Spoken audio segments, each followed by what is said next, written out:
si je prends l'énergie solaire, l'Afrique est entre la veille d'une véritable révolution industrielle qu'elle a préparée elle-même. Mais nous sommes certes victimes encore de l'idée que l'Afrique est un marché.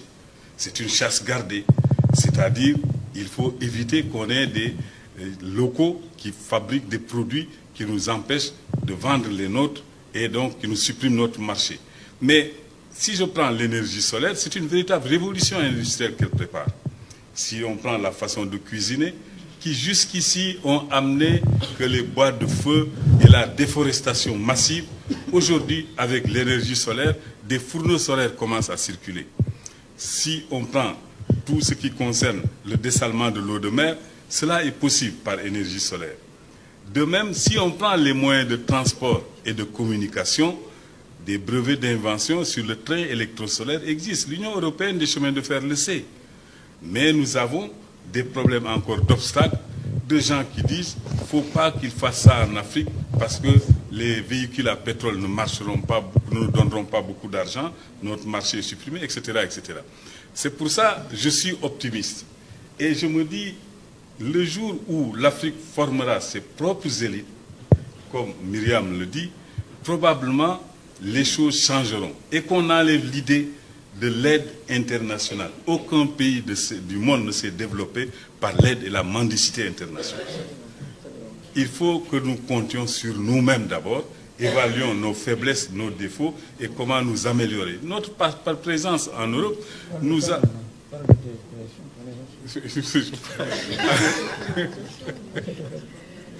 Je suis en général, je me demande de parler de mes inventions, mais les scientifiques, enfin, généralement, n'aiment pas parler d'eux. Mais si je devais en parler, je dirais qu'il n'existe pas actuellement de véhicule qui roule sur Terre et qui est transmis par la télévision qui n'est pas solarisable. On peut le mettre sous forme d'énergie solaire. Certes, le modèle, il faut quitter l'idée de voiture solaire comme voiture à essence ou comme voiture électrique. Parce qu'ici, nous captons l'énergie par le soleil, même si le moteur est électrique. Donc, il nous faut un peu plus de surface, etc. Des bateaux solaires, on en fait. L'avion solaire, nous sommes assez avancés dessus, puisque l'ANVAR m'avait demandé de qu'est-ce que je pensais d'un avion solaire. Je lui ai dit, l'avion proposé par le Suisse, ce qui va voler, et qui a volé d'ailleurs avec beaucoup de réussite, c'est le modèle de la NASA.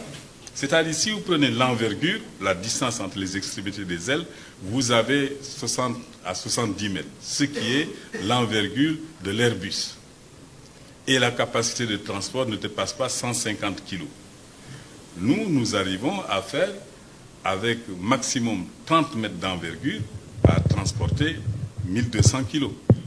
Et l'ANVAR le sait, les discussions ont été menées en France ici. Nous avons contribué à créer l'Institut du véhicule électrosolaire.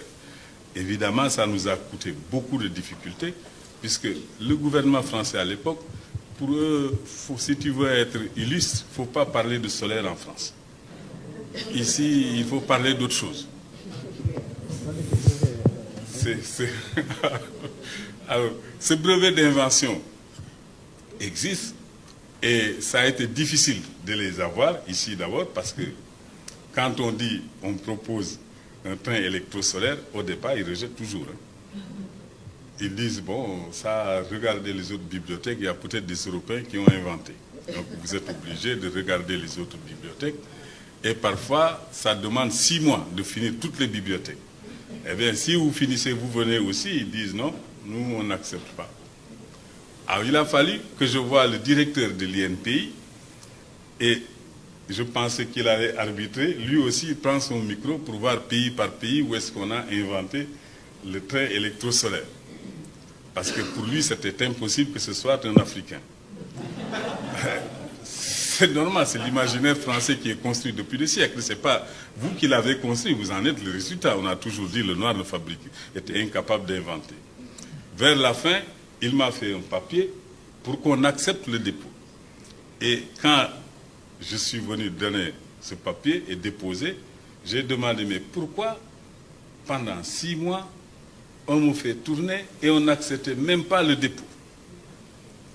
La dame me dit, est-ce que dans le monde, vous avez entendu un noir fabriquer voiture? Je dis non, j'ai jamais entendu ça. Il dit voilà pourquoi donc vous voulez faire un train, voilà pourquoi vous êtes rejeté. Voilà ce que je voulais dire. Est-ce que l'Afrique peut développer, alors peut-on se développer hors des standards internationaux? Parce que j'ai été très très étonnée que vous perdiez tant de temps, c'est le cas de le dire, aux longueurs et aux lenteurs de l'INPI. C'est-à-dire pourquoi êtes-vous obligé de passer par des standards internationaux? Est-ce qu'il y a d'autres solutions? Désolée, mais j'aimerais que vous m'expliquiez cette raison et c'est redondant par rapport à la question beaucoup plus générale de monsieur. Attends, on t'a posé une question sur l'énergie solaire. Rapidement et synthétiquement, s'il te plaît.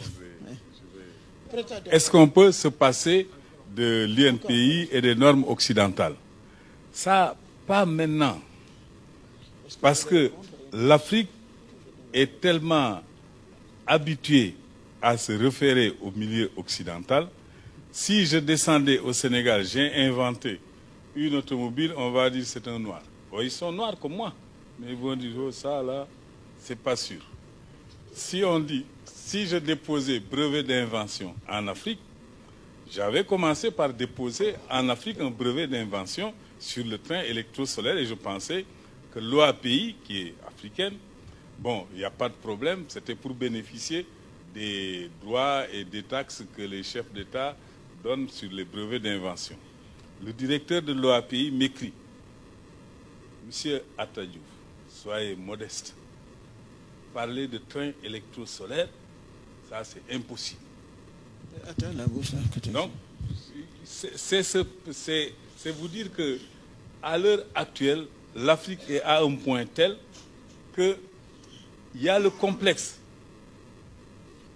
C'est un peu partout. Ça fait que ce n'est pas le moment. Il faudrait au contraire qu'on commence à travailler, que les gens voient que certains trucs qu'on pensait inimaginables pour les Africains sont faits par des Africains, que des révolutions industrielles, parce que l'Europe en a connu beaucoup. Comme je dis toujours aux Africains,